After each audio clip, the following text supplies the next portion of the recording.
강남스타일도 그렇지만은 젠틀맨도 여러 분 봤습니다. 저 때문에 조회수가 많이 올라갔을 거예요. 제가 이 젠틀맨을 왜 봤느냐? 제가 보는 이유는 아주 간단합니다. 도대체 싸이라고 하는 사람이 뮤직비디오를 하나 만들고 노래를 하나 만들어 가지고 전 세계에서 나흘 만에 조회수가 1억 건이 올라가는데, 내가 아무리 봐도 싸이의 노래 그 가사보다는 제 설교가 훨씬 더 좋잖아요. 근데 왜 사람들이 설교는 안 듣고 이 싸이의 젠틀맨이 저렇게 환호할까? 저는 그게 너무 궁금하기도 좀 이게 마음속에도 억울한 생각도 들어요.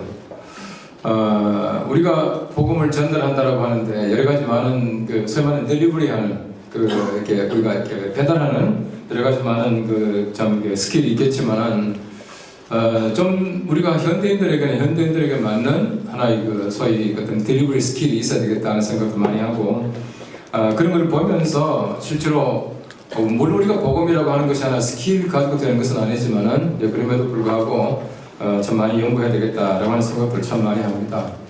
우리 시대가 얼마나 빨리 변하는지요. 흔히 말하는 포스트 모던 시대라고 하는 것은 이제 전에 우리 전 시간에 원장님도 말씀하셨겠지만은 예측은 가능하지만은 단정 못하는 게 미래잖아요. 더더구나 우리가 너무 빨리 변하다 보니까 실제로 저는 학교에서 교회 행정을 가르치면서 옛날 같이 우리가 뭐 장기 계획, 5개년 계획, 10개년 계획이 하나만 아니에요. 잘 맞지 않아요. 왜 맞지 않냐면은 5년이 어떻게 될지 아무도 모르는데요. 시대가 얼마나 빨리 변하는데. 그렇기 때문에 우리가 시대에 맞춰가지고 무엇을 한다고 하는 것이 그만큼 어렵고요. 이 포스트 모던 시대가 어떤 시대인가 하는 것을 단적으로 제가 좀 말씀을 드리고 싶어요. 그게 뭐냐면 포스트 모던 시대는 절대적인 가치가 없는 시대다라고 보면 틀림없습니다. 무슨 말이냐 하면 포스트 모던 시대는 모든 것을 소위 말하는 융합하는 그런 어떤 시대예요. 제가 여러 해 전입니다만은 전주에 있는 어느 교회에 제가 부흥회를 인도하러 갔습니다. 대개 이제 부흥 강사가 가게 되면은 왜 와이셔츠 정도 하나 이렇게 준비해 놓지 않습니까? 그게 보니까 흰 와이셔츠인데 이 검정 단추를 이렇게 달아놓은 거예요. 처음에 이제 저 혼자서 방에 들어가서 이제 녹을 열면서 한참 웃었습니다. 야, 이거 어떻게 흰 와이셔츠에다가 검정 단추를 달아놨냐? 우리 지금까지 어떤 우리 컨셉 속에는 흰 와이셔츠는 흰 단추요. 검정 옷은 검정 단추를 다는 것이 일반적이었는데 이게 참 이상하다. 근데 그러면서도 한참 있다 보니까요, 그게 또 멋이에요. 그러니까 옛날 같으면 흰 와이셔츠는 흰 단추, 검은 옷에는 검은 단추. 지금은 아니거든요. 지금은 그냥 아무거나 막 달아요. 거기다가 우리 젊은 사람들이 좋아하는 형도 보십시오. 전에 같으면 꽃미남 이런 거 있잖아요. 꽃미남만 좋아합니까? 요즘에는 보니까 아주 비호감도 동시에 좋아하는 거예요. 그러니까 우리가 꽃미남과 비호감이 동시에 사람들에게 매력을 줄 수 있는 시대가 포스트 모던 시대. 이러다 보니까 우리 종교적도 마찬가지입니다. 우리 사람들의 영적인 관심이라고 하는 것도 마찬가지로요. 우리 기독교가 흔히 말하는 우리 영성, 요만이 영성이라고 말하잖아요. 우리가 이제 21세기를 흔히 말하기를 단적으로 말하면 영성 시대다 그 말하는데, 우리 기독교만 영성 가지고 있는 것이 아니거든요. 영성이라고 하는 것은요, 모든 종교가 다 가지고 있습니다. 불교는 불교 나름대로 영성이 있고, 신비 종교는 말할 것도 없고, 무당도 영성이 있잖아요. 거기에다가 여러분 영성학을 쭉 공부하다 보면 이데올로기는 영성이다 이렇게 나옵니다. 모든 이데올로기는 영성이에요. 주체 사상 영성이잖아요. 북한은 영성 집단이거든요. 영성으로서 북한을 보면은 북한이 이해가 되는데, 그냥 우리가 정치적인 안목을 가지고 북한 보면 이해가 안 되는데, 여러분 보십시오. 그게 장성택을 비롯해가지고 쭉 앉아있는데, 아니 29살짜리 아이가 앉아가지고 이러고 앉았고 이러고 앉았는데 그 이해가 돼요? 안 되죠. 근데 영성적인 눈을 가지고 보면 그 이해가 간다는 것이에요. 저는 북한을 여러 번 갔다 왔기 때문에 이제 북한을 좀 알아요. 어쨌든 우리가 영성이라고 하는 것이 굉장히 광범위한 사람들이에요. 여러분 최근에 이건 좀 다른 얘기인데요. 차별금지법이라는 게 있죠. 차별금지법. 제가 오늘도 우리 CTS 칼럼에서 제가 오전에 녹화를 해놓고 왔습니다. 녹화를 찍고 해놓고 왔고요. 지난주에는 제가 그랬습니다. 만일에 차별금지법이 통과되면 저는 통과되는 그 다음날 주일날 내가 얘기할 거라고. 이제 앞으로는요, 예수 그리스도만을 통해서 구원받습니다. 그러면은 2년 이하의 징역에다가 1,000만 원 이하의 벌금 문다. 아세요? 좀 알아야 된다는 거예요. 차별금지법이 뭔지를. 거기에다가 예를 들어서 동성애는 성경적이 아닙니다. 그래도 잡혀가요. 이게 차별금지법이에요. 그리고 영적으로 얼마나 혼란한지 모릅니다. 그래서 만약에 그게 통과되게 되면 저는 그 다음 주일날 예수 그리스도만을 통해서 구원받습니다. 그 설교할 테니까 혹시나 없어지거든 간줄 아세요. 우리 교원들한테 그랬어요. 지금 그런 형편입니다. 그 왜 그렇게 되느냐? 지금 보십시오. 포스트 모던 시대는요, 얼마든지 그 나올 수가 있어요. 흔히 말하는 종교다원이라는 말 있죠. 종교다원. 종교다원은요, 한마디로 말하면은 영어로 이렇게 합니다. One God, many Christ. 하나님은 한 분인데 메시아는 얼마든지 많이 있을 수가 있는 거예요. 하나님께로 가는 방법은 예수 그리스도만이 아니에요. 우리가 석가 믿어도 되고, 이게 뭡니까? 마음에 믿어도 되고, 자기 혼자서 그냥 착한, 참선을 통해서 그걸 갈 수가 있고, 다 갈 수 있다는 거예요. 그러니까 우리는 one God, one Christ. 예수께서 유일한 길 아닙니까? 근데 그게 아니라는데요, 그 최근에 보시면은요, 신론, Doctrine of God. 신론은 얘기하지만 그리스도는 자꾸 얘기 안 한다는 거예요. 왜 안 하냐? 그리스도는 얘기할 수가 없지 않습니까? 종교다운 입장에서. 이런 시대가 우리가 살아가는 시대예요. 그러니까 앞으로 우리가 그 선교 영역이나 환경 자체가 상당히 어려워진다는 것을 우리가 좀 알고 정신 좀 똑바로 차리고 우리가 좀 목해야 되겠다는 생각이 참 간절해요. 그래서 저는 이렇게 미래에 대한 공부를 쭉 하면서도 사실은 1960년대까지는 미래학자들이 낙관론적 미래, 그 다음 비관론적 미래, 이렇게 얘기를 했습니다. 앞으로 미래는 아니다. 비관론. 괜찮다. 낙관. 이렇게 얘기했는데 요즘에는 낙관, 비관이 없어요. 낙관, 비관이 없습니다. 미래 이렇게 된다. 여러 가지 많은 것을 보면은 우리가 낙관도 비난도 할 수 없는 그런 요인들이 많이 있고요. 특별히 우리가 실제로 주시에서 보면은 역시 우리가 어떤 교회의 어떤 목회 환경이나 이런 것들은 참 이전보다는 어려움이 많을 것이다 하는 것을 금방 알 수가 있어요. 이제 신학적인 관점에서 바라본 한국교회 미래라고 했는데, 물론 신학, 구약 신학도 있을 수 있고 여러 가지 많은 것이 있을 수 있지만은 우리가 현대의 가장 소위 말하는 신학적인 관점에서 말하고 있는 미래를 제가 하나를 취사해서 말씀드리려고 합니다. 바꿔 말하면은 여러 가지 많은 신학적인 소위 경향들이 있지 않습니까? 그 가운데 하나가 뭐냐면은 흔히 말하고 있는 고대 미래라고 하는 개념입니다. Ancient Future라고 하는 개념이에요. 이 Ancient Future라고 하는 개념을 제일 앞장서서 많이 얘기하고 있는 학자는 우리나라도 여러 번 왔지만은 레너 스위스라고 하는 교수. 이번 많은 책들을 냈죠. 그 다음에 로버트 위버라고 하는 교수가 있습니다. 이분의 책이 제가 탁월해요. 물론 우리나라 말로 번역이 되지 않았는데 제가 오래전에 미국에서 오다가 비행기 안에서 쭉 읽어온 책인데요. 이게 위버 교수는 Ancient Future라고 하는 것을 고대하고 미래하고 사이에 하이펀, 줄 끄는 거 있죠. 줄을 그어가지고 두 자를 하나로 이렇게 붙였어요. 그런데 레너 스윗 교수는요, 아예 Ancient Future라고 하는 두 자를 중간에 하이펀도 없이, 하이펀이 차지 않고 그냥 붙여놨어요. 무슨 말이냐면은 고대와 미래는 패러다임이 일치한다라고 하는 개념이에요. 고대와 미래는 패러다임이 일치한다. 그래서 우리가 미래를 알기 위해서는 고대의 여러 가지 많은 패러다임을 보시면은 미래를 알 수 있다라고 하는 그 개념이에요.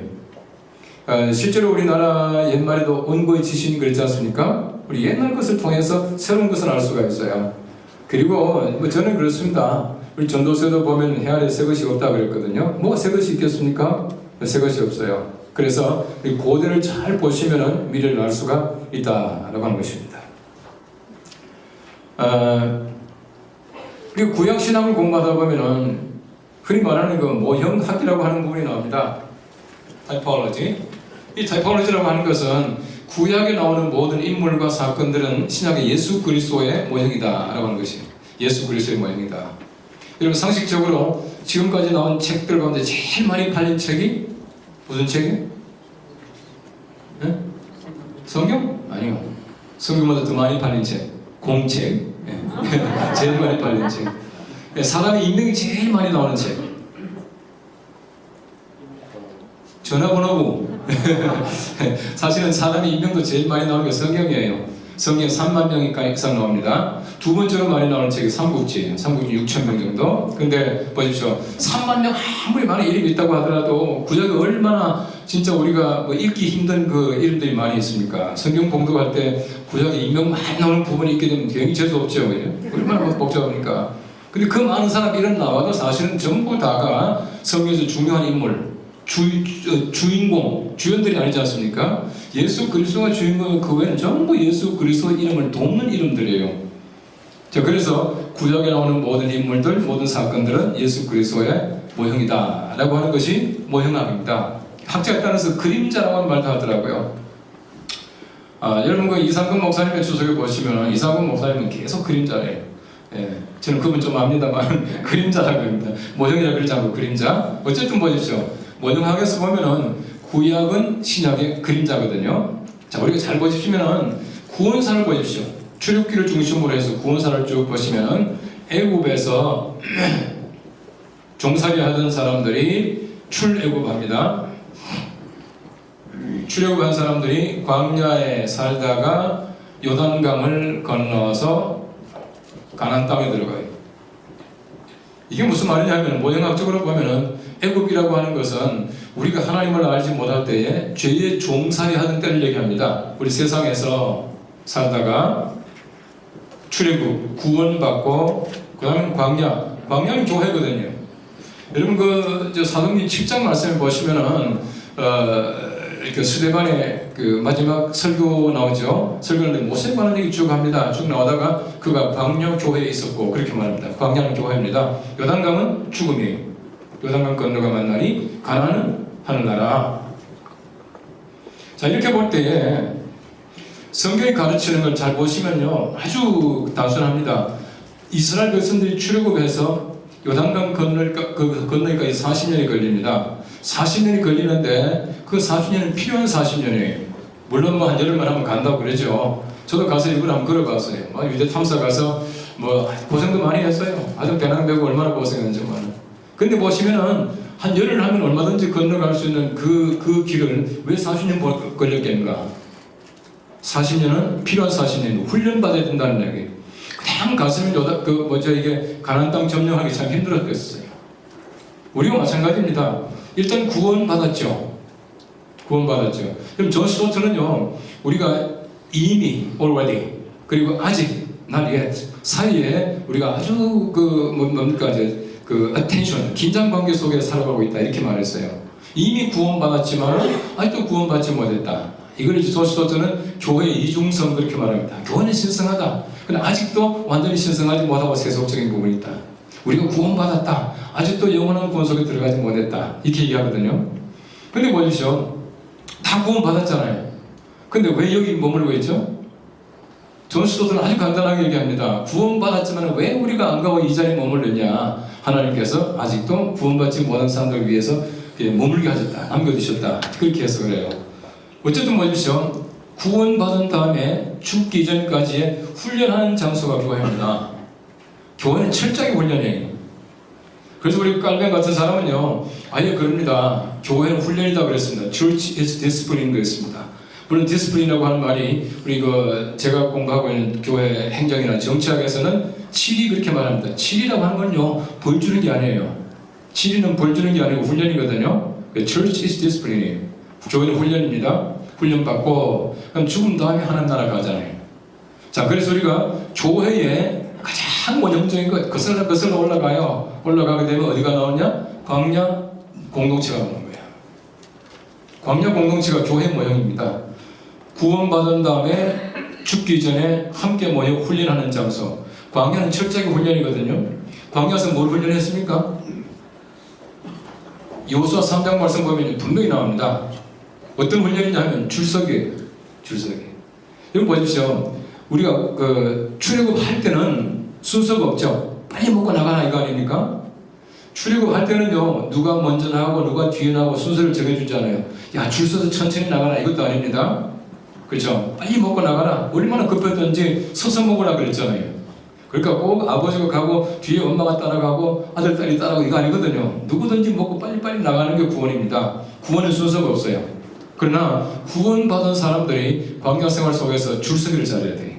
그래서 요수아 3장 말씀 보시면 줄 서잖아요. 줄 서서 앞에 그 하나님의 궤를 맨 제사장들이, 법궤를 맨 사람들이 제일 앞장서고, 그다음 2,000큐빅 떨어져서 일반 백성들이 줄을 서 있다가 제사장의 첫 발이 요단강에 닿는 것을 보거든. 그 다음에는 백성들이 진행해 들어가라, 이거 아닙니까? 근데 굉장히 중요한 의미가 있어요. 그게 교회예요. 여러분 보십시오.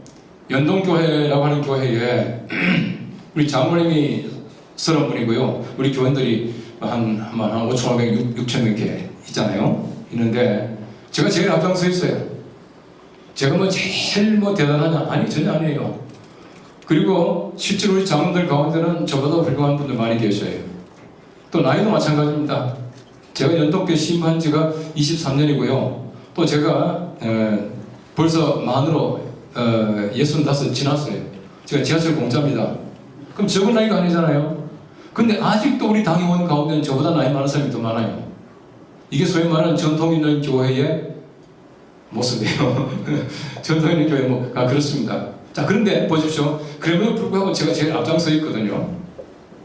제가 이제 연동교회 갈 때가 42살이었습니다. 참 그때. 가서 그랬어요. 제가 성경 공부를 쭉 하면서 내가 만약에 하나님의 말씀과 더불어 제일 앞장선다 하면은 여러분들 무조건 따라오십시오. 그러나 내가 하나님의 말씀 벗어버리고 나 혼자 독주하게 되면 언제든지 말리시고 따라오지 마십시오. 그랬어요.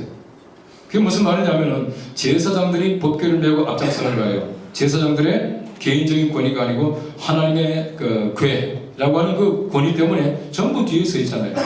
이런 교회 질서가 있어야 된다고 봐요. 그래서 우리 교회라고 하는 것은 광야 모델 속에서 보면은 우리가 교회의 원형을 추적해 나갈 수 있고 또 그 속에서 우리가 교회가 뭔지를 알 수가 있다 하는 것이 모형학적으로 볼 때 그렇다는 거예요. 이 고대 미래라고 하는 개념에서 볼 때에 광야가 교회의 모형인데 광야의 모든 그 패러다임을 뽑아보면은 우리가 앞으로 미래 교회가 어떻게 될 것인가 하는 것을 어느 정도는 알 수 있다라고 하는 것입니다. 앞으로 미래 사회는 엄청나게 발전하는 최첨단 과학시대죠. 말할 것도 없습니다. 우리가 21세기라고 하는 포스트 모던 시대는요, 소위 말하는 포스트 모던 시대를 이끌어가는 세 가지 동인, 다이나믹 포스, 세 가지가 있다 그렇게 말합니다. 그게 뭐냐면은 3D라 그렇게 말해요. D자로 시작하는 세 가지. D자로 시작하는 세 가지가 뭐냐면은 디지털, DNA, 디자인, 이 세 가지. 우리가 산업사회 3D 하면은 보면은 더럽고 어렵고 위험하고 3D 기피 현상 했는데 우리가 포스트 모던 시대는 3D가 이끌어간답니다. 디지털로 말미암아 발달하는 과학기술이 IT하고 NT는 나노기술, 두 번째로 DNA로 말미암아 발달하는 과학기술이 BT, 바이오테크놀로지, 생명과학이라 그러죠. 거기에다가 ET, Environmental Technology, 환경과학. 그럼 세 번째, 책에 다 나옵니다.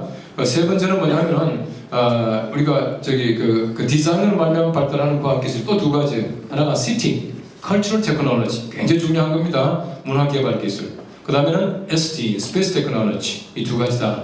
그래서 이 6개가 우리가 포스트 모던 시대를 이끌어가고 있는 최첨단 과학기술이다, 그렇게 말을 해요. 여러분 최근에 제가 아까도 젠틀맨 얘기도 했지만은 우리가 소위 문화개발 기술도 좀 관심 가지고 보셔야 돼요. 왜냐하면은 문화개발 기술이라고 하는 것이요, 엄청나게 부가가치를 가지고 있습니다. 부가가치를 엄청나게 가지고 있어요. 저는 이제 개인적으로 이만식 교수님 얘기할 때 어떤 얘기 할지 모르겠습니다만 저는요, 최근에 와서 우리가 흔히 말하는 전도라고 하는 것을 옛날같이 우리가 소위 말하는 소리 가지고 하는 시대는 아니잖아요. 옛날 같으면 예수 믿으세요 소리로 치고요, 뒤에서 북치고 있으면 뒤에 애들 따라오고 이러면서 전도를 했거든요. 실제로 되었고. 요즘은 그게 안 되잖아요. 그래서 어떻게 하면 우리 전도가 될까? 제가 제 나름대로 이제 연동교회 와서 제가 만든 게 뭐냐면은 이게 두 가지다. 앞으로 전도는 두 가지다. 하나는 뭐냐면 복지고 하나는 문화다 생각했어요. 그래서 복지하고 문화 두 축을 우리 교회에서 계속해서 이제 만들어서 나가는 것이에요. 하나는 사회를 위해서 이제 변화시켜 줄 수 있는, 또 하나는 사회를 섬길 수 있는 이 두 가지를 축을 세워가지고, 그래서 우리 교회 안에는 복지법인이 있습니다. 복지법인이 있고 우리 문화법인도 만들라 했는데 문화법인 만들지 않고 지금 이제 문화선교부라고 하는 부에서 그걸 모든 걸 관장하고 있어요. 어쨌든 이 복지와 문화는 굉장히 중요한 겁니다. 좀 최근에 여러분들 아시는 대로 보세요. 저기 뭡니까 K-팝 같은 것들도 얼마나 대단합니까? 지금요 세계 방방곡곡 가면은 K-팝이 아니라 심지어는 우리 예능 프로그램까지 가져가서 봅니다. 아세요? 예능 프로그램도 재밌다는 거예요. 한국 좋아하다 보니까 한국 예능 프로그램까지 재밌대. 이게 뭡니까 스타킹 이런 것도 보고 있고 그래요. 이번에 제가 지난 주간에 사실 한 주간 동안 모스크바 장신대 가서 한 학기 강의를 제가 나흘 만에 이제 아주 급하게 끝내고 왔어요. 끝내고 왔는데 이제 저녁 때 밤에 얼른 저녁 먹고 가서 이제 서커스하고 또 하룻밤에는 그 발레 구경 갔어요. 저는 이제 모스크바 가면 항상 발레를 보거든요. 이 발레 너무 좋아요. 저는 보면은 율동도 있고 또 음악도 있고 하니까 이번에는 동교태라고 하는 발레를 보고 왔네요. 지젤도 보고 많이 봤어요. 근데 그 모스크바에 가서 이렇게 서커스를 보는데요. 중간에 이렇게 좀 바뀌는 시간 이럴 때 밑에 이제 광대들하고 내려와가지고 서양문들 많이 나오더라고요. 이거는 완전히 옛날 사회주의 국가가 아니에요. 마치 미국 한가운데 와 있는 것 같아. 처음부터 마지막까지 모든 진행 자체가 완전히 제가 볼 때는요, 소위 말하는 그 미국식 그 서커스를 하더라고. 하는데 한참이 되면 갑자기 노래가 탁 나오는데 노래가 바뀌는데 오빠 강남스타일 하고 나오는 거예요. 나도 모르게 일어나서 이거 한번 할 뻔했어요. 얼마나 신나는지 몰라. 그러니까 사람들이 박수를 치는데 다른 노래 나올 때보다도 훨씬 박수를 크고 막 환호가 나오는 거예요. 막 하고 상이 나오는 거예요. 깜짝 놀랐어요. 그러니까 일반적으로 많은 사람들이 한국의 팝에 대해서 굉장히 많은 관심을 가지고 있더라. 근데 보세요. K-팝이 그냥 K-팝이겠습니까? 아닙니다. 우리가 과학기술이 발달하지 않으면 K-팝은 절대 이게 그만큼 발달하지 못해요. 다시 말하면 우리 현대자동차나 우리 갤럭시 이런 것들이요 굉장히 사람들에게 많이 전파되면서 한국의 팝에 대해서도 관심을 가지는 거예요. 그러니까 우리가 이 CT에 대해서도 cultural technology에 대해서 관심을 가지는 것이 굉장히 중요하다고 하는 것을 여러분 좀 관심을 가지면 참 좋겠어요. 이런 최첨단 과학 시대가 왜 영성 시대냐 궁금하잖아요. 최첨단 과학 시대는 영성 시대예요. 왜 그러냐면요. 최첨단 과학 시대가 되면은 우리 사람들의 성향 자체가 과학 시대가 되면요. 과학을 능가하는 something 무엇을 사람들이 자기도 모르게 추구하게끔 되어 있어요. 그죠? 그러니까 그게 뭐냐? 그게 바로 영성이라고 보는 것이에요. 사람들은 과학 시대에 절대 만족하지 않습니다. 이 과학 능가하는 게 뭐겠습니까? 과학을 능가하는 것은요 영적인 세계밖에 없습니다. 그러다 보니까 자연히 사람들이 영성에 대한 관심들이 소위 말하는 극대화되는 것이. 그러다 보니까 미래학자들은 한결같이 얘기합니다. 21세기는 영성 시대다. 누구나 다 똑같이 얘기를 해요. 그만큼 영성이라고 하는 것이 중요하다 하는 것이. 자, 그런데 아까도 말씀드린 대로 우리가 유의해야 될 것이 뭐냐면은 우리 기독교만 영성을 가지고 있는 것이 아니다 하는 사실을 여러분 정말 깊이 생각하셔야 돼요. 최근에 보시면요 영적 혼란이 굉장히 큽니다. 영적 혼란이 대단합니다. 여러분 최근에 신천지가 심리 상담한다 그러고 또 접근한다고 그래요. 그거 들었어요? 그렇게 해서 심리 상담회가 분석해주고 이런 거 있지 않습니까? 그런 걸 가지고 와서 사람들 갖다 이제 꼬인다 그러더라고요. 그러니까 여러 가지 많은 것을 가지고 접근해 들어오는 것이. 여러분 신천지는 보면요 연동교회도 자기들 거라고 생각해요. 예, 하나님 바친데 우리가 추수해야 된다. 이거 연동교회가 우리 겁니다. 이제 이걸 막 시작합니다. 대단한 사람들이에요. 그리고 보세요. 모든 종교가 다 영성을 가지고 있고 일반적으로 사람들이 영성을 추구하기 때문에 우리 기독교가 올바른 영성을 사회에 제공해주지 않으면 사회는 엉뚱한 영성에 끌려가 다니는 거예요. 이런 최첨단 과학 시대인데요. 우리나라가 지금 미신이 얼마나 많은지 아세요? 예? 우리나라 무속인이 몇 명쯤 될 것 같아요? 무시 60만. 아이고 많이 잡으셨는데. 그런데 통계적으로 보면 우리나라의 무속인이 200만입니다. 200만이에요. 200만인데다가 1년에 무속인들의 소위 말하는 총수입. 예, 돈 들어가는 돈. 예? 약 3조 원 가까이 된다 이렇게 말하더라고요. 3조 원. 그게 통계자료예요. 다시 말하면은요, 우리나라가 최첨단 과학 시대를 우리가 살아가고 있지만은 그만큼 지금 미신도 많이 따르고 있다는 거예요. 왜 그렇겠습니까? 사람이 자기도 모르게 영적으로 끌려다니는 것이. 여러분 최근에 보시면은 영화들 보면요, 뭐 좀비 뭐 이런 영화 많이 나오죠. 뭐 영화 보면 좀비 얼마나 많이 나오는지 몰라요. 거기다 보세요. 여러분 1950년대에 톨킨의 작품 반지의 제왕, 1955년도 C.S. 루이스의 나니아 연대기, 이런 것들이 1950년대입니다. 지금 60년 전에 그 소설들이 지금 영화화하지 않습니까? 왜 영화화한다고 생각해요? 제가 볼 때는 두 가지 이유입니다. 한 가지는 영화 기법이 발달했어요. 흔히 말하는 CG, 컴퓨터 그래픽 발달해가지고 영화를 그런 걸 막 만들어낼 수 있는 거예요. 영화 만드는 사람이 만들 수 있다고 만들어내겠어요? 아닙니다. 흥행이 돼야 됩니다. 쉽게 말하면 돈을 벌어야 된다는 거예요. 돈벌이 되거든요. 왜 됩니까? 사람들이 점점 판타지 영화, 컬트 영화 이런 것들을 좋아하게 되어 있습니다. 영성적으로 끌려다닌다는 거예요. 자기도 모르게 그렇게 됩니다. 이런 아바타 같은 거 보십시오. 이건 완전히 왔다 갔다 하잖아요. 왜 그런 게 사람들이 재밌어 하느냐? 자기도 모르게 어떤 영적인데 끌려다닌다는 거예요. 이게 소위 말하는 현대의 굉장히 중요한 경향입니다. 그래서 우리가 사회에 대해서 올바른 영, 정말 거룩한 영, 쉽게 말하면은 우리가 하나님께서 우리에게 주신 성령의 역사를 통한 영을 전해주지 않으면은 세상은 점점 이상한 영속에 끌려다니는 것이에요. 그러니까 학자들 말합니다. 이제 종말적 현상 가운데 뭐 예를 들어서 뭐 사이비 이단이 점점 많아지게 될 것이다. 엘빈 토플러도 그 얘기하고요. 뭐 피트 드러크도 얘기하고 다 얘기합니다. 그 얘기가 무슨 말이냐 하면은 성경이 다 나와 있잖아요. 마지막 때가 되면 거짓 선지자가 많이 나타나게 될 것이고 주여 주여 했지만 내가 너를 모른다 할 것이고 좀 나와 있지 않습니까? 성경 말씀에 이미 다 나와 있는 얘기들이. 그러니까 우리가 영적 분별력을 가지고 올바른 영성을 이렇게 그 일반 사회에 제공해주지 않으면 안 된다는 것을 얘기하고 있어요. 자, 그래서 우리 그것을 머릿속에 두시고요.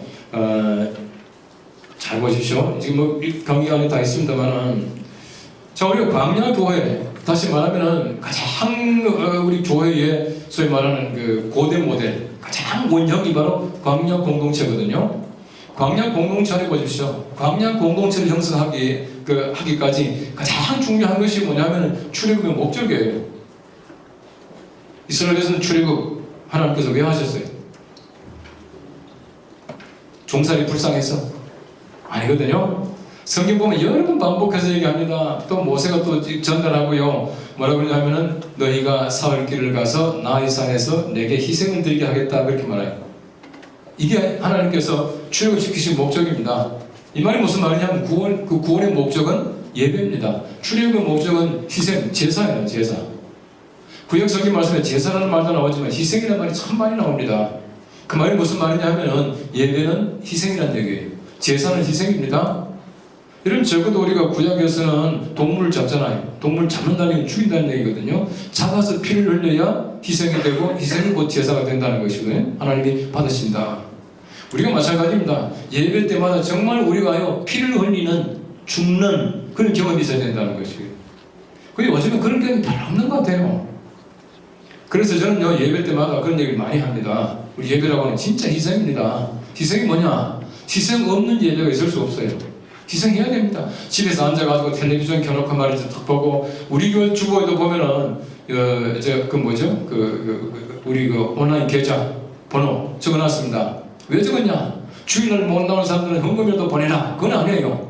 그게 아니고 몇 주일 때 아파서 못 나오신 분들 이런 분들이 자꾸 교회 전화가 와요. 아, 자기 교회 못 나가는데 좀 온라인 은행 계좌를 보내고 싶은데 어떻게 하면 됩니까? 해서 할 소식을 오는 거예요. 예? 교회 안 나오지만 헌금을 내시오. 그만 절대 아니거든요. 그리고 사람들이 얼마나 편합니까? 텔레비전에 앉아가지고 좋은 소리가 얼마나 많아요. 듣고 그 다음에 이제 자기 등록된 교회든 보고 이제 다 헌금 보내버리고 하면 되거든요. 그건 희생이 아니에요. 희생이라고 하는 것은 우리가 교회 가는 희생, 시간적인 희생, 에너지 투자하는 것 모든 게 전부 희생이 되어야 돼요.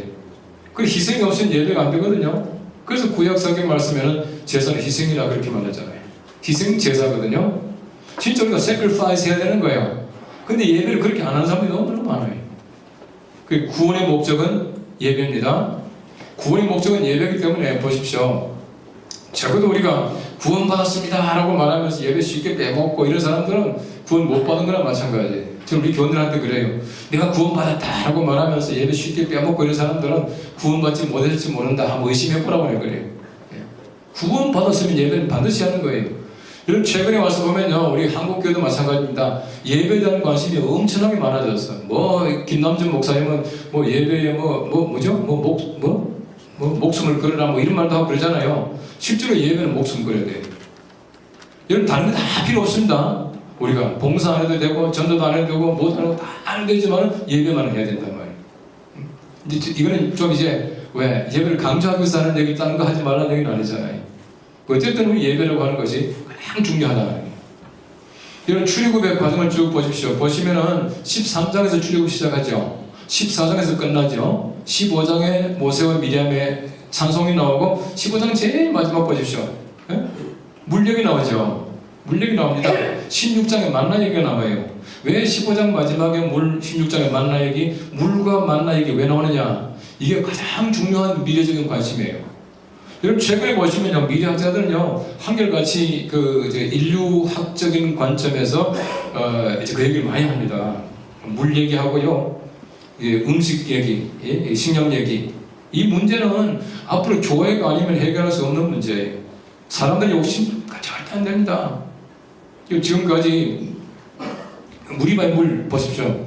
앞으로는 물이요 소유보다 더 비싼 때가 온대요. 물이 얼마나 많습니까? 물은 많지만 마시는 물이 없는 거예요. 점점 이제 빙산이 녹는다 그렇게 말하잖아요. 해수면이 높아진대요. 이런 바닷물을 갖다가 실제로 우리가 그걸 갖다가 정화해가 먹기 위해서는요, 담수화하기 위해서는 너무너무 힘들다는 거예요. 이런 때가 온다는 거지. 근데 그거 보시면은 마시지 못하는 쓴물, 물이 많이 쓴물을 나무 가지를 꺾어 던졌더니 단물이 됐다 그렇게 말하잖아요. 보십시오. 이 구약 성경 말씀에서 있다가 뭐 나무까지 나무하면 거의 다 십자가입니다. 상징적인 얘기입니다. 그래서 우리가 쓴물을 십자가를 통해서 단물로 바꾼다는 얘기거든요. 쓴물은 곧 죄악이에요. 그 죄악이 예수 그리스도의 십자가를 말미암아 우리가 이렇게 사함받고 달게 바뀐다 하는 그런 뜻인데, 어쨌든 이 물 문제가 나오고 그다음 만나 얘기가 나옵니다. 만나 얘기 나오는 게 16장인데요. 만나 얘기 보시면은 이건 좀 지우겠습니다. 만나 얘기 보시면은 우리 사람들이 먹는 것이 언제나 중요하지 않습니까? 더더구나 보시면은요, 이스라엘 사람들, 팔레스타인 사람들에게 있어서 식량 문제는요 항상 문제입니다. 아브라함 기근당했죠. 거기다가 이삭 기근당했죠. 야곱 기근당했죠. 요셉 마찬가지죠. 여러분 예수님께서 보리떡 5개 물고기 2마리 가지고 기적을 베푸셨다. 이건 다른 기적하고는 달라요. 근데 이 기적을 흔히 말하는 메시아적 기적 그렇게 말해요. 메시아닉 미라클. 왜 그렇게 말하냐면은 그 당시 사람들의 관념 속에는 메시아가 오면 자기들 시큰 먹게 해준다라고 하는 그 관념이 있었다는 거예요. 그게 다른 기적은 또 달라요. 그만큼 중요한 기적입니다. 먹는 문제 얼마나 심각합니까? 그 사람들에게. 자, 그런데 보면은 일반적으로 이제 인류학자들이 하는 얘기는요, 식량을 해결하는 그 방법이 3M이라 그렇게 말을 해요. 3M. 이 3M 방법을 통해서 식량 문제를 해결하려 했다는 거예요. 첫째는 뭐냐면은 멜더스 인구론. 멜더스 인구론에 보면 인구가 이렇게 늘어나게 되면은 식량을 증산하면 된다라고 얘기를 했거든요. 이게 됩니까? 안 돼요. 왜 안 되느냐? 사람은요, 소위 말하는 기하급수적으로 늘어나고 식량은 산술급수적으로 늘어나는 거예요. 그러니까 도저히 안 된다. 첫째 M은 안 된다. 두 번째는 뭐냐면 막시즘이에요. 막시즘. 두 번째 M은 막시즘 뭐냐? 모든 사람들이 다 공평하게 나누게 되면 다 먹을 수 있다고 말했지만은 모든 사람이 다 공평하게 나누어요? 이건 어림도 없는 얘기입니다. 이거 인간 사회에서는 그게 안 돼요. 두 번째 실패했다. 세 번째 M이 뭐냐? 미션 그러더라고요. 미션이 뭐냐 하면은 우리 모든 사람들이 하나님의 사랑을 가지고 함께 공급하면 다 먹는다는 거예요. 여러분 제 지구라고 하는 게요, 지금 한 70억 정도 살지 않습니까? 근데 우리 지구 공동체는 120억의 인구가 얼마든지 함께 먹고 함께 살 수 있는 소위 말하는 그 용량, 캐패시티를 가지고 있다는 거예요. 근데 보십시오. 사람들이 욕심부리니까 70억 이쪽저쪽 내고 있어요. 70억 가운데 약 20%가 절대빈곤자예요. 절대빈곤자는 자기 스스로 힘으로는 절대로 먹지 못하는 자, 남의 손을 빌리지 않으면 안 되는 자가 그렇게 많다는 거예요. 어쨌든 보십시오. 식량 문제도 교회가 해결할 문제예요. 자, 그리고는 세 번째로 이제 넘어가면 20장 말씀에 가보면은 다시금 소위 뭡니까 율법이 나옵니다. 10계명이 나오지 않습니까? 미안합니다. 18장 가면은 리더십에 가는 얘기가 나와요. 천부장, 백부장, 50부장, 10부장 세우는 리더십에 가는 얘기입니다. 앞으로 가장 중요한 문제가 리더십의 문제입니다. 우리가 이전의 리더십하고는 전혀 달라요. 전에 리더십이라고 하는 것은 위에서 한번 말한 밑으로 쫙 맥혀 들어갔어요. 이제는 안 맥혀 들어가요. 여러분 대통령도 얼마나 힘들었든지 노무현 대통령, 전 대통령은 대통령 못 해먹겠다 그랬잖아요. 대통령 못 해먹겠어요? 당의장? 진짜 못 해먹겠어요. 그런데 말을 안 들어요. 거기다 학교 총장? 옛날에 좋아했죠. 요즘 좋을 것도 없어요. 얼마나 교수들도 그렇고 직원들, 학생들 많이 듣습니까? 심지어 뭐 총장 머리도 깎고 말이지 총장실 뭐 대못도 박는데요. 그러니까 이제는 아니에요. 왜 그러냐면요. 전에는 위에서부터 아래로 쫙 맥혀 들어갔지만은 이제는요 모든 사람들이 자기 중심적이에요. 그래서 거미형이라고 그럽니다. 지금 거미사회잖아요. 거미사회. 이 거미사회 특징이 뭐냐면요. 거미줄만 쳐놓고 이제 자기가 항상 한가운데 딱 앉아있다가 벌려 잡아먹는 거예요. 모든 사람이 자기 중심이에요. 모든 사람이 자기 중심이기 때문에 자기 중심적인 모든 사람을 함께 이끌어 간다라고 하는 게 이게 보통 힘들겠어요? 그래서 리더십 문제라는 거예요. 제가 한 몇 년 전에 책을 쓰면서 한 6, 7년 됐겠네요. 앞으로 한국교회가 가장 심도 있게 연구해야 될 두 개의 그 주제가 있다. 하나는 영성이고 하나는 리더십이다. 그렇게 말을 했어요. 이 최근에 와서 보니까요. 제가 말 잘했어요. 둘 다 거의 맞은 것 같아요. 리더십이 굉장히 중요합니다. 이전 같은 리더십이 안 맥혀 들어가거든요.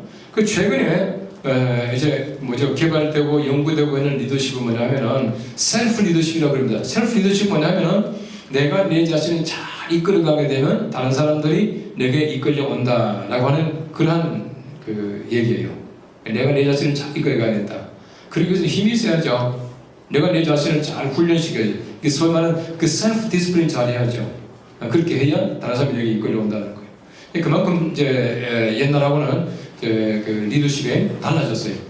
그 다음에 20장 가면 말씀이 나오잖아요. 말씀이 나오는데 십계명 얘기가 나옵니다. 굉장히 중요한 얘기인데요. 우리가 말씀 중심의 교회라고 하는 것은 결국은 성경을 중심으로 한 교회입니다. 성경적 목회를 해야 된다는 얘기거든요. 근데 보십시오. 제가 오늘 책을 보니까 참 이게 재밌는 얘기가 나와요. 교회가 쇠퇴할 때마다 나타나는 신드롬, 증세가 있어요. 교회가 쇠퇴할 때 나타나는 증세, 첫째가 뭐냐면은 예배보다 회의를 소중하게 생각한다. 예배보다 회의를 소중하게 생각한대. 회의합시다 하면 다 나오는데, 근데 예배합시다 하면 안 나온다는 거예요. 예배 시간 장로들도 빠지는데 다음 시간은요 하여튼 길 쓰고 나온다는 거예요. 당연히 뭘 그렇게 재미있는지 목사 입장에서는 제일 재미없잖아요. 저 우리 장로들한테 아주 깨놓고 얘기를 해요. 당연은 없으면 목회할 만하다고. 우리 회의가 그러지 않습니까? 세상에 제일 맛없는 회의가 당회라고 그러잖아요. 그만큼 저는 진절머리 나는데 장로들이 얼마나 좋아하는지 몰라요. 그러니까 예배보다도 회의를 더 소중하게 생각한다. 이게 첫째. 두 번째는 뭐냐 하면요. 교회보다 기관이 발달한다 그렇게 말하더라고요. 연합기관들 있죠? 그 교회는 목회는 재미없어. 잘 안 돼. 그런데 말이지 미안합니다. 특정한 기관 얘기한 건 아닙니다. 기독교 방송이나 기독교 소회나 찬송가 공예 이런 데는 서로들 하려고 길을 쓴다는 거예요. 교회 빼놓고. 이거 두 번째. 세 번째는 뭐냐면요. 하나님의 말씀을 상징화한다는 말이 나오더라고요. 하나님의 말씀을 상징화한다. 이 상징화한다는 얘기 무슨 말입니까? 문자적으로 그렇게 됐겠냐? 부활했겠냐? 단지 우리가 부활의 정신으로 살면 되지. 이런 식으로 해가지고 전부 이제 상징화 해버린다는 것이거든요. 그러니까 보십시오. 말씀이라고 하는 것이 얼마나 소중합니까? 그러니까 20장 말씀은요, 말씀이 나오는 거예요. 말씀을 진짜 우리가 말씀을 잘 가르쳐야 돼요. 말씀 벗어나면 아무것도 아니지 않습니까? 최근에 와서 보면 우리가 물론 우리가 안 하는 것은 아니지만 이전만큼 말씀을 많이 공부하고 강조하고 그렇게 하는 것도 같지 않아요. 그래서 참 재밌는 거는요. 성장하는 교회 모습들을 쭉 얘기하는데 보니까 이건 상식적입니다. 전도에 대한 끊임없는 열망을 가진 교회, 이게 1번이에요. 전도에 대한 끊임없는 열망을 가진 교회. 두 번째는 복음적 설교를 하는 교회, 그렇게 말합니다. 복음적 설교를 하는 교회. 그런데 괄호치고 뭐라고 하냐면요. 복음적 설교란 강의 설교를 의미한다 이렇게 말하고 있어요. 강의 설교를 주로 하고 이런 교회가 부흥한다 이렇게 말했어요. 제가 아는 교회가 최근에 많이 부흥을 했어요. 그 목사님 만났어요. 물어봤어요. 도대체 교회가 부흥하는 그 이유가 뭐냐? 자기도 모르겠다는 거예요. 목사님이 자기도 모르겠는데 최근에 와서 자기가 좀 바꾼 게 하나 있습니다. 그걸 뭘 바꾸냐? 내가 보통 설교를 30분 하다가 최근에 40분으로 설교를 늘렸습니다. 그러더라고요. 30분 설교하다가 40분 설교를 드리니까 교회가 성장하더라는 거예요. 그것도 잘 생각해 봐야 될 것 같아요. 그냥 뭐 이렇게 시간만 늘렸다고 성장하겠습니까만은 그것도 굉장히 중요한 의미가 있겠다 싶었어요. 그 최근에 보면요, 1, 2, 3, 4, 5, 5까지 막 가다 보니까 40분 설교할 여유가 없네요. 그게 제일 큰 문제 같아요. 그것도 한번 잘 생각해 볼 필요가 있죠. 자, 그래서 20장 가면 하나님 말씀이 나옵니다. 그래서 우리 미래의 교회는요, 하나님 말씀에 대한 아주 철저한 그 가르침, 훈련, 이런 것들이 필요하다는 것이. 마지막으로 성공 문제가 나옵니다. 25장에서부터 마지막 장까지는 성공 문제가 나오는데요. 우리가 보십시오. 우리가 미래 교회를 볼 때에 우리가 그 원형인 광야 공동체를 통해서 보면은 성막이라고 하는 것, 교회라고 하는 것이 얼마나 소중하다는 것을 알 수가 있어요. 왜냐하면 앞으로는 점점 사람들이 교회라고 하는 떠나가요. 자꾸 떠나가요. 여러분, 교회는요 가지 않고 그렇지 않으래요. 당신 그 종교가 뭡니까? 예, 기독교. 어느 교회 갑니까? 연동교회. 라고 말하면서 연동교회 안 나타난다는 거예요. 여러분 보시면은 여러분 잘 아시겠지만은요, 미래적인 현상 가운데 하나가 뭐냐면은 명목상의 그리스도인들이 많아지는 겁니다. 명목상이 뭡니까? 명목상. nominal 크리스찬이 많아진다는 거예요. 크리스찬이 많아. 예. 여러분 이제 이름만 가지고는 그리스도인들이 많아지는 거예요. 점점. 이름은 분명히 크리스찬인데 크리스찬이 알맹이가 없는 거예요. 이 사람들이 점점 많아집니다. 그러니까 보십시오. 최근에 왔어요. 어느 교회는 비슷한데, 전에 같으면, 제가 이제 저희 아버님 목회하실 때 교회를 이렇게 보면은, 제가 이제 중학교 들어가자마자 저희 어머님 그러더라고요. 중학교 들어갔으니까 이제는 너 대예배도 가야 되고, 저녁예배도 가고, 수요일예배도 가야 된다. 저는 그런 줄 알았어요. 그때만 하더라도 중학생만 되면은, 수요 기도회 갈 줄 알았어요. 근데 가서 보면요, 제가 머릿속에 기억하는 거지, 소위 말하는 우리가 낮예배, 대예배라고 그럽니다만은, 낮예배 시간이나, 주일 저녁 예배 시간이나 또 수요 기도의 시간이나 거의 그 본당이 비슷하게 찾던 것 같아요. 그 최근에 보십시오. 낮 예배 때는 미어 터지지만은 뭐 주일 저녁 예배 때는 조금 적어졌다가 뭐 수요일 예배 때는 조금 더 적어질 수도 있고 뭐 이러잖아요. 예? 그게 사람들이 점점 떠나가는 것이. 떠나가는 이유 중에 또 하나가 뭐냐 하면요. 제가 볼 때는 그렇습니다. 소위 말하는 이동성입니다. 이동성, 모빌리티. 이동성이 뭐냐 하면은 사람들이 가만히 있지 못해요. 가만히 있지 못하고 자꾸 움직인다는 건 왔다 갔다 하는 거예요. 또 한 가지 이유가 뭔지 아세요? 흔히 말하는 일회성입니다. 일회성. 점점 일회성이 많아지는 거예요. 한 번 쓰고 버리는 거. 예, disposability. dispose란 게 많잖아요. 일회용 컵도 있고, 일회용 기저귀도 있고, 일회용 뭐도 있고, 많잖아요. 그러니까 사람들이 내 것이라고 하는 소유 개념보다도 필요하면 쓰고 아니면 버린다. 흔히 말하는 소유 개념보다도 대유 개념이 더 많이 발달해요. 꼭 뭐 저기로 가야 되냐, 아무데나 필요한 데로 가면 되지, 이런 것도 많고, 이동성이 발달하고 하다 보니까 교회를 점점 더 많이 하는 것이. 이런 미래 현상 속에서 우리가 중요한 것은 뭐냐면은 교회, 내가 예배는 교회 와서 드려야 된다 라고 하는 것을 철저히 가르칠 필요가 있다는 것이. 저는 우리 교인들한테 좀 과하지만 그렇게 말합니다. 내가 아침에 딱 일어나 보니까 이미 늦었어요. 제가요 새벽 기도 갈 때는 제가 운전하고 다녀요. 뭐 생각부터 4시 반 돼가지고 기사가 오라가고 좀 힘들잖아요. 그래서 새벽 기도 때는 제가 운전하고 다녀요. 오늘 아침에는요, 어제 사실은 제가 지금 엘러지 있고 해가지고 약을 좀 먹고 자는데 눈 딱 떠보니까 5시 4분이더라고. 5시 4분이에요. 여기 우리 교회가 5시 반에 예배를 시작합니다. 그러니까 제가 딱 눈 뜨자마자요, 죄송합니다만 오늘 아침에는요, 수염도 안 깎고요, 이빨도 안 닦고 옷만 챙겨입고 그냥 가세요. 딱 가니까 교회 가니까 25분이더라고. 그 새벽기도 마치고 제가 이빨 닦고 수염 깎고 다 했어요. 근데 어쨌든 간에 우리가 내가 새벽기도를 가야 된다. 내가 본교회에 가서 예배를 드려야 된다. 제가 뭐 집에 있으면 기도 안 하겠어요? 성경 안 보겠습니까? 그게 아니잖아요. 내가 왜 새벽기도를 가야 되냐? 목사잖아요. 그 교회까지 가는 거예요. 여러분 적어도 우리가 주일날 교회까지 가서 예배를 드린다라고 하는 거 이것은 철칙으로 만들어야 된다는 것이. 왠지 아세요? 제가 말씀드렸잖아요. 하나님 분명히 말씀하셔요.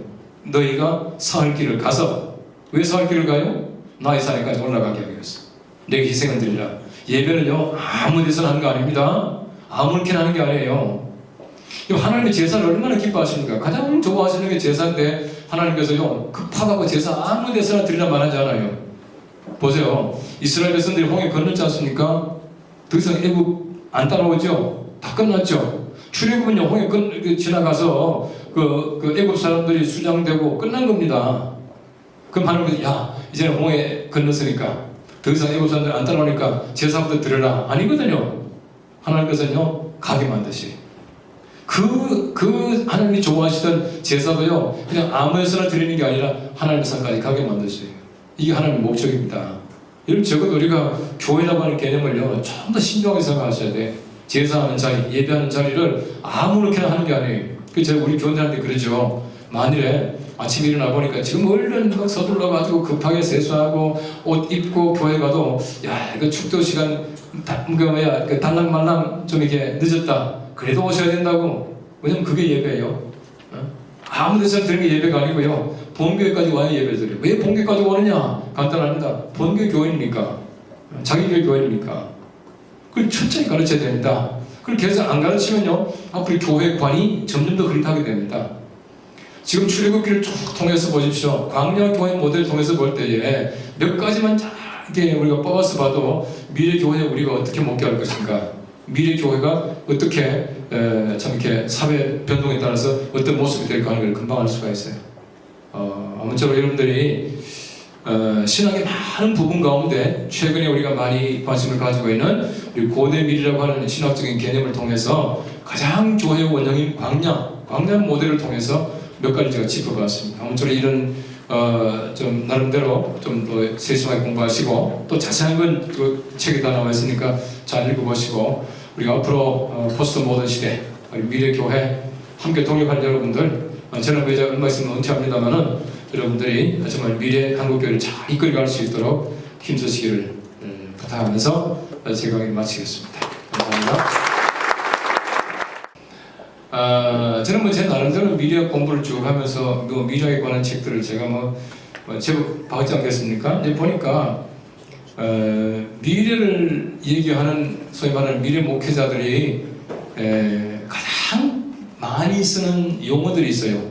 그 소위 말하는 책을 읽을 때 우리가 빈도가 잦은 용어는 유의해서 이렇게 봐야 되거든요. 근데 몇 가지예요. 그거만 여러분 잘 아시면 된다고 생각해요. 그래서 몇 가지인데 첫째 많이 등장하는 용어가 영성입니다. 영성. 이건 꼭 기억하십시오. 영성. 그럼 두 번째로 많이 등장하는 그 용어가 뭐냐면요. 소그룹입니다. 소그룹.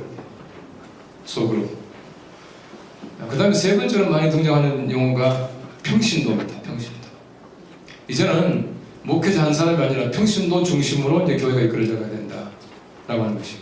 네 번째로 많이 등장하는 그 용어가 훈련입니다. 훈련. 그래서 영성, 소그룹, 평신도, 훈련. 이건 네 가지를 참 이렇게 조화를 시켜 나가면은 되리라고 생각되어져요. 특별히 보면은 이제 칼 조지라고 하는 분은 그분은 교회 컨설팅 전문가고요. 미래교회를 연구하는 분인데 그분이 쓴 책에 보면은 앞으로 교회라고 하는 것은 메타교회래요. 메타교회. 메가 교회가 아니고 메타라고 하는 말이 그 헬라 말에서 return 돌아간다는 뜻 아닙니까? 이제 회개 메타노예요. 이제 그 같은 말인데 메타 교회가 돼야 된다. 메타 교회가 뭐냐? 사이즈에 관계없이 소위 말하는 returning church 혹은 church on the turning point 그렇게 말하고 있어요. 그 우리가 돌아가는 건데 어디를 돌아간다는 얘기냐는 거죠. 우리 원래 모습으로 돌아간다는 얘기입니다. 그래서 메타 교회 목회자가 가장 심도 있게 해야 될 일은 평신도를 훈련하는 일이다. 그렇게 말하고 있어요. 단적으로 얘기하고 있습니다. 평신도를 훈련하는 일이다. 그래서 앞으로 미래교회라고 하는 것은 제가 볼 때는 아까 네 가지 용어 있지 않습니까? 네 가지 용어를 가지고 소그룹, 평신도, 영성 훈련하면 딱 맞습니다. 한번 잘 생각해 보십시오. 소그룹, 평신도, 영성 훈련이 미래를 연구하는 그 학자들이 가지고 있는 네 가지 단어를 묶어 놓으니까 그렇게 되더라고요. 그렇게 해서 소그룹, 평신도, 영성 훈련을 잘 하면은 되지 않겠냐 하는 생각입니다.